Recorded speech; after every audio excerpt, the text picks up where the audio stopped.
வணக்கம். நான் உங்கள் பவுல். இன்றைக்கி ஒரு வீடு ஒன்று ஹீட்ரு வைக்கிறது வந்திருக்கோம். ஏற்கனவே கன்சீல் பண்ணலாம் என்ன இந்த வீடியோ போட்டிருக்கேன். வீடியோ பார்க்கணுன்னா லிங்கு கொடுக்குறேன், அது ஃபுல்லாக பாருங்கள். இந்த வீடு கன்சீல் பண்ணதுலேருந்து இருக்கோம். இந்த வீடு ஏற்கனவே ஃபினிஷிங் பண்ணிட்டோம், அவுட்ரு லைனு எல்லாமே. என்னோடய ப்ளேலிஸ்ட்டில் போய் பாருங்கள், ஒவ்வொரு வீடியோ தனியாக இருக்கும். இந்த பேஷன்லாம் வச்ச வீடியோ போட முடியல, ஏன்னா 2 பேஷன் வால் மவுண்டிங் பேஷன் வச்சோம். அப்போ ஒர்க்கு கொஞ்சம் டைட்டாக இருந்துச்சு, அதனால் பேஷன் வச்ச வீடியோ தான் போட முடியல. இந்த வீடு குடி போயிட்டாங்க. இப்போ பழைய ஹீட்ரு ஒன்று இருந்துச்சு, அதை ஃபிட் பண்ண சொல்லியிருக்காங்க. அதை ஃபிட் பண்ணி வந்திருக்கோம். இது ஏற்கனவே கன்சீல் பண்ண வீடியோ எல்லாம் லிங்க்கு கொடுக்குறேன், அதில் பாருங்கள். இந்த வீடியோ சம்மந்தமாக, இந்த வீட்டு சம்மந்தமாக ஒரு 10 வீடியோ போட்டிருக்கேன், நீங்கள் டீட்டெயிலாக பார்த்துக்கலாம். வாஷ் பேஷன்னா செட் பண்ணதோடு இருந்துச்சு, அதோட பசங்க தான் வந்தாங்க, ஃபிட்டிங் மாட்டேன் நான் வரல, அதனால் வீடியோ எடுக்க முடியல. வாஷ் பேஷன் செட் பண்ண வீடியோ தான் இருக்கும், அதில் நல்லா ஃபுல்லாக டீட்டெயிலாக பார்த்துக்கலாம்.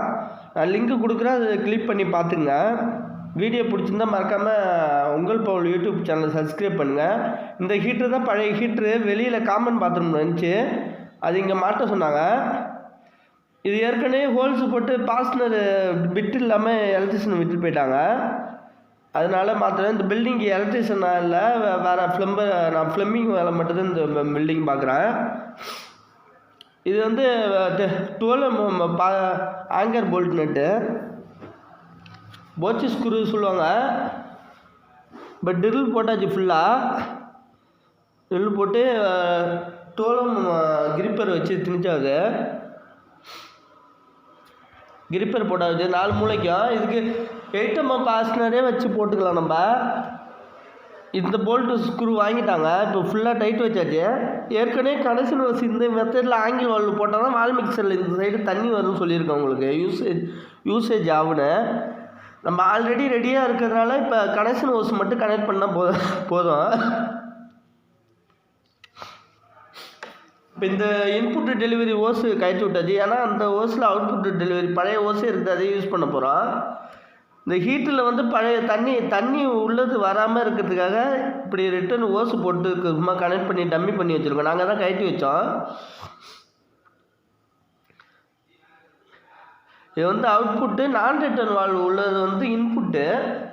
ஹீட்டோட இன்புட்டு எப்பயும் நான் ரிட்டர்ன் வால்வு இருக்கும். நான் ரிட்டர்ன் ஃபெயிலியர் ஆகிட்டுனா பைப் லைனில் ரிட்டர்ன் ஆகும் தண்ணி. ஸோ இதிலே போட்டிருக்கு பாருங்கள், இன்புட்டு அவுட்புட்டு. சிலதில் ரெட் மார்க் காட்டியிருப்பாங்க, அது அவுட்புட்டு. இப்போ இன்புட்டில் கனெக்ஷன் ஹோஸ் சுருவியாச்சு, கனெக்ட் பண்ணியாவது.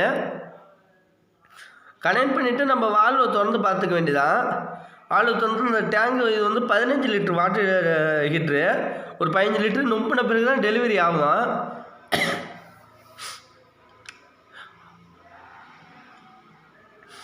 நிறைய பேர் சொல்லுவாங்க ஹீட்டருக்கு கீழே லோவில் வச்சா தண்ணி வராதுன்னு. ப்ரெஷர் எவ்வளோ தூரம் இன்புட் ஆகுதோ அந்த அளவுக்கு தான் டெலிவரியும் ஆகும்.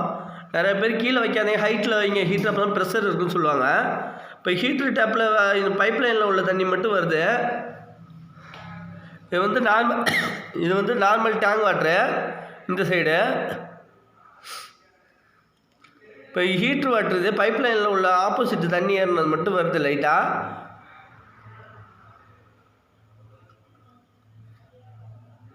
இப்போ இதில் டெலிவரி ஆகும் தண்ணி. டெலிவரி ஆகிட்டு பாருங்கள். இப்போ ஃபுல்லாகிட்டு, டேங்க் ஃபுல்லாகிட்டு, அந்த டேங்க் ஃபுல்லாகிட்டு. இப்போ இந்த ஓஸ் வழியாக ஃபுல்லாக தண்ணி வருது பாருங்கள். எவ்வளோ ப்ரெஷர் உள்ளார இன்புட் ஆகுதோ அந்த அளவுக்கு தான் டெலிவரியும் ஆகும். ஹீட்டரை பொறுத்த வரைக்கும் நம்ம டேங்க் எவ்வளோ ஹைட்டில் வச்சுருக்கோம் அந்த பொறுத்து தான் வரும். ஹீட்ரு கீழே வைக்கிறது மேலே வைக்கிறது தான் அந்த ப்ரொசீஜர் கிடையாது. கீழே வச்சா கூட, ரொம்ப கீழே வச்சா கூட மேலே ஏறி வரும். இப்போ இந்த வால்வை ஆஃப் பண்ணிவிட்டு இந்த ஹெச் நெப்பில் கனெக்ட் பண்ண வேண்டியதான். ஏற்கனவே நான் சிபி நெப்பில் ஹெச் நெப்பிலெலாம் கனெக்ட் பண்ணி வச்சுருந்தேன் ரெடியாக, அதனால் இப்போ ஒர்க்கு ஈஸியாக இருக்குது. இப்போ இந்த டெலிவரி ஹீட்ரு பயனில் தண்ணி வர ஆரம்பிச்சிட்டு பாருங்கள். இந்த டஸ்ட்டு எல்லாத்தையும் க்ளீன் பண்ணோம், அதுக்காக தான் வந்திருக்கோம். பைப் லைனில் எடுத்த பிசுறு எல்லாத்தையும் க்ளீன் பண்ண வந்திருக்கோம். இதில் என்னென்னா 6 ஆம்ஸ் சாக்கெட் பதிலாக 5 ஆம்ஸ் சாக்கெட் எலக்ட்ரிஷன் போட்டிருக்காங்க. அதை மாற்றிட்டு அது இருக்குதான்னு பார்த்துட்டு அதை செட் பண்ணோம். இப்போ ஹீட்ரு ஆன் பண்ணியாச்சு. ஹீட்ரு ஆன் ஆகிட்டுன்னு க்ரீன் பட்டன் ரெட் பட்டன் எரிய ஆரம்பிச்சிட்டு பாருங்கள். ஹீட்டிங்குன்னு க்ரீன் பட்டன் சில எரிய ஆரம்பிச்சிடும். இதில் மறக்காமல் நம்ம ரிட்டன் பழைய ஹீட்டராக இருக்கிறதுனால நம்மளுக்கு வந்து இன்டக்ஷன் வருதா, ஷாக் அடிக்குதா, சப்ளை வருதான்னு பார்க்கணும் ஃபுல்லாக. ஆனால் ஹீட்ரு ஆன் பண்ணி பழைய ஹீட்ரு ஒரு 2 வருஷம் அப்படியே டம்மியாக இருந்துச்சு. இந்த சாக்கெட்டு இல்லை, அதனால் இந்த பின்னு டைப் மாரி போட்டு வச்சுருக்கோம். சாக்கெட்டு வந்தோடனே அவங்க போட்டுப்பாங்க எலக்ட்ரிஷியனு. நாளைக்கு ஒர்க் இருக்குதுன்னு சொல்லியிருக்காங்க, அதனால் போடுறதுக்காக பெண்டிங் இருக்குது. நாங்கள் ஹீட்டு ஆகுதான்னு மட்டும் இப்போ செக் பண்ணுறதுக்காக வச்சுருக்கோம். இப்போ ஹீட்டு நார்மலாக ஒரு 10 நிமிஷம் ஆகிட்டு ஹீட்டு ஃபுல்லாக வர ஆரம்பிச்சிட்டு லைட்டாக திறந்து ஃபுல்லாக செக் பண்ணி ஆகுது. இந்த பேஷனை செட் பண்ண வீடியோவும் போடல, இன்னொரு அட்டாச் பார்த்துருமே. ஆனால் கன்சீல் பண்ண வீடியோ எல்லாமே டீட்டெயிலாக போட்டிருக்கேன் உங்களுக்கு. நீங்கள் அதை வந்து பார்த்துக்கலாம். இது வந்து இது இப்போ ஃபிட்டிங் பண்ணுறப்ப நான் கொஞ்சம் ஒர்க்கு கொஞ்சம் பிஸியாக இருந்ததுனால எதுவும் பண்ண முடியல. இந்த வால் மிக்சர் செட் பண்ண வீடியோ தான் போட்டிருக்கேன். மறக்காமல் லிங்கை கிளிக் பண்ணி பாருங்கள், அதில் நிறைய வீடியோ இருக்கும். வீடியோ பிடிச்சிருந்தா மறக்காமல் உங்கள் பவுல் யூடியூப் சேனல் சப்ஸ்கிரைப் பண்ணுங்கள். மறக்காமல் லைக் பண்ணுங்கள், கமெண்ட் பண்ணுங்கள். ஏதாச்சும் டவுட்னா நம்பருக்கு கால் பண்ணுங்கள், சப்போர்ட் பண்ணுங்கள். மேலும் மேலும் நல்ல வீடியோவாக உங்களுக்கு கண்டினியூவாக போடுறேன், உங்களுக்கு யூஸ் ஆகுற மாரி வீடியோவை.